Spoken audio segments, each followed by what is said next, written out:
Hello ladies and gentlemen and those in between, and welcome back to the channel. Today we are working on my father-in-law's GT Ricochet. This is the bike that he uses to commute to and from work, and he's had it for many years. He's asked me to take a look at one of the gear shifters after having a couple of problems with it, but I think we can do one better. So the plan is to strip the bike down and rebuild it with some new parts for him. It's going to need some cable management and a new mudguard after I broke this one off when I was on the phone. Oh well, I need a new mudguard now. With the bike decaying in my hands, it was time to get to work on this beast.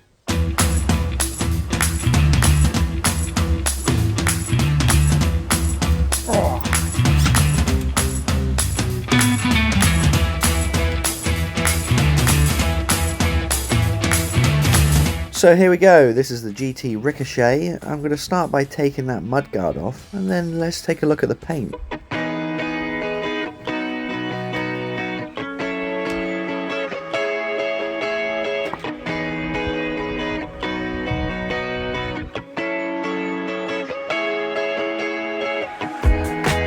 Now on every square inch of this bike there seems to be a scratch, a chip and some dirt.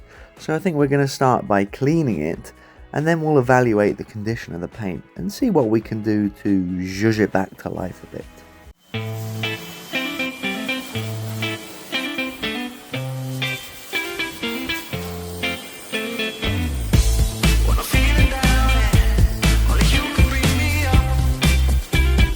Although the pressure washer didn't seem to be a match for the dirt and grime on this paintwork, so I had to break something out a little bit more corrosive to help the team.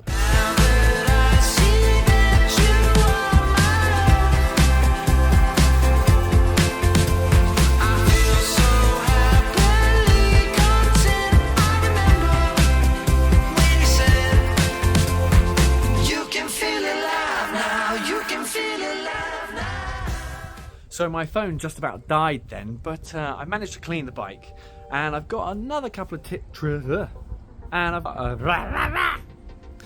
So I managed to clean up the bike, and I've got a couple of extra tricks up my sleeve, up here, to make the bike look even newer.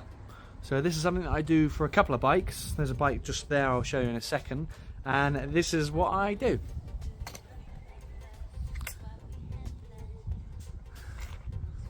This is a treatment I get. I'll blink twice if I need help. There's more than twice there. This bike came in from one of the neighbours and it was all matted and horrible. Basically it had been sun bleached and all of this was kind of grey. It was covered in scratches, believe it or not. You can probably tell what I did. So what I do, excusing my mess, I use one of these, and I have done on this nice clean front piece here, and I get my special sauce, which is basically tar and glue remover. I put a little bit of dash and sauce on there. Let's pick a bad bit, shall we? Let me switch hands.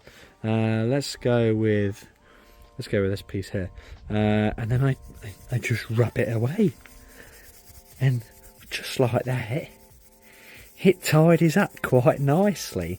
And I don't really take any of the paint off, it's just whatever rubbish is on there, and yeah, probably a little bit of paint.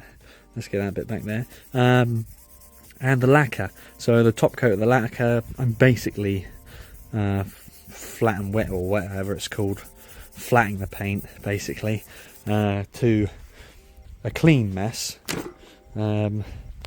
where you can see, voila, much cleaner compared to this grotty bit here.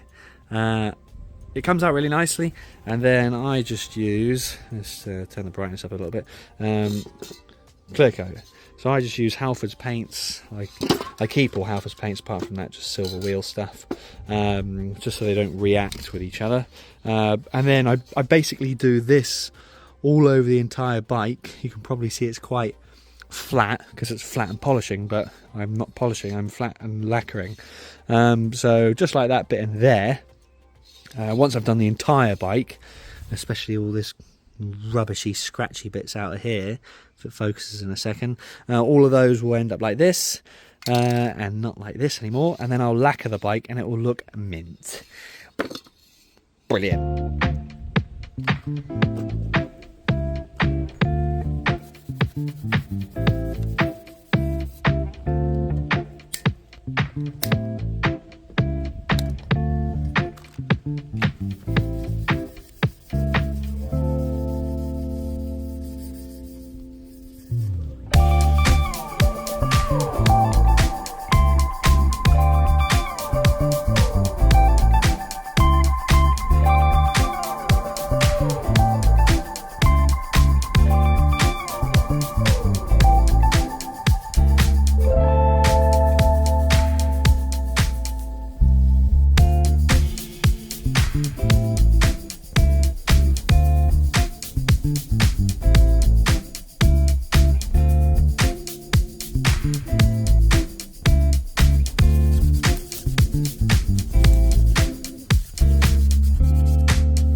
Next up on cleaning duties, I really wanted to shorten this frame protector here because it looks a bit bashed up at the end.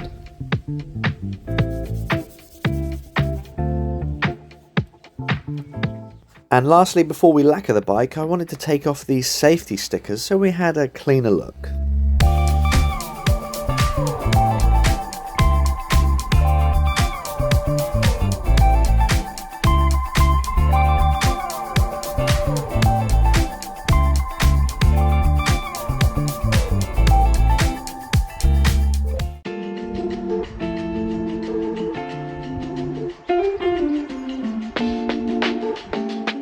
With the paintwork looking as new as possible, it was ready for lacquer.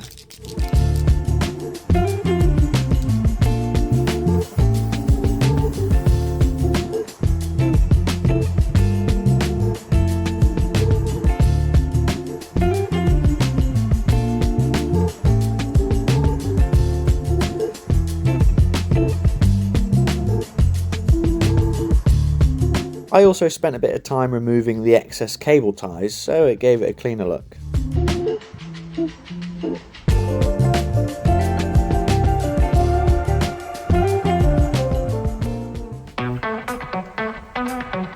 So it's the next day and I've had a shower. I'm wearing the same clothes so it looks like it's the same day. It's about 7 o'clock in the evening, so I don't have a heck of a lot of time left, and it's Tuesday. And this video is supposed to go out tomorrow, and I need to get this done. So let's crack on. So this is the rack in question. We've had it for about a year, nearly 2 years. We did a build called the Little Sunburn, which is a bike I built for Mia. I don't know if I have any pictures anywhere. Basically it was yellow and then I spray painted from the top high-vis pink. So it looked like it was sunburnt on the top and then sort of not sunburnt on the bottom. So we called it Little Sunburn, and this was a rack that kind of went there. So let's see if this will fit. So like I say, the forks do have these sort of mount bits here, which go through here, through there. So we'll go on something a little bit like that, somehow. It might be a little bit far away, but we'll see how it goes. The question is, this piece here, what do I do with that unless I cable tie it? So let's have a quick mock-up.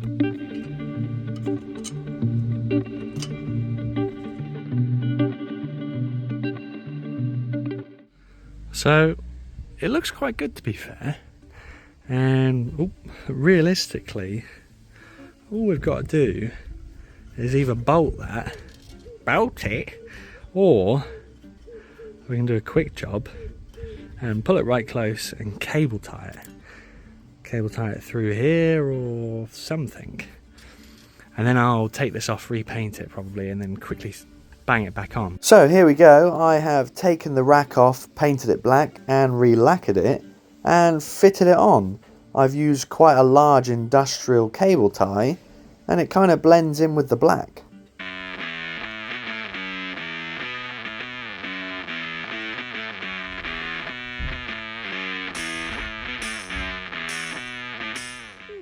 So these are a set of inspired jump saw bars that I did have on the Rally Storm. If you remember that, the black and yellow, obviously, that we took to Babby London's jumble sale. We're going to keep this short stem on here because my father-in-law is one of the vertically challenged people, so so we'll keep that on there for him.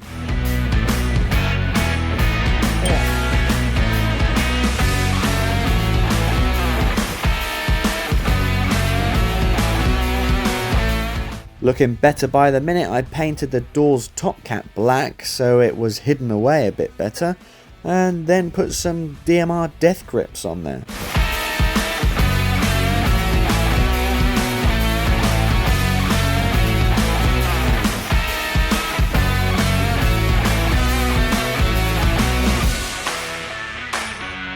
Already looking like a completely different bike, it was time to find a rear mudguard. And what could be better than a sporty crud guard?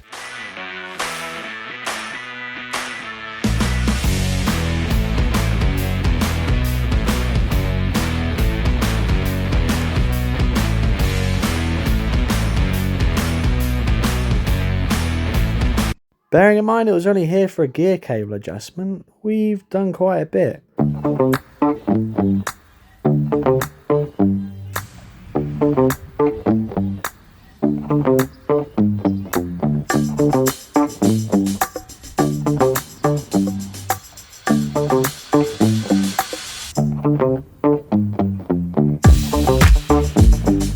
Not bad, bearing in mind it was only in for a gear cable adjustment. Hopefully he likes it. Let me know what you think in the comments, guys, and I'll catch you in the next one. And as always, thanks very much for watching. Bye!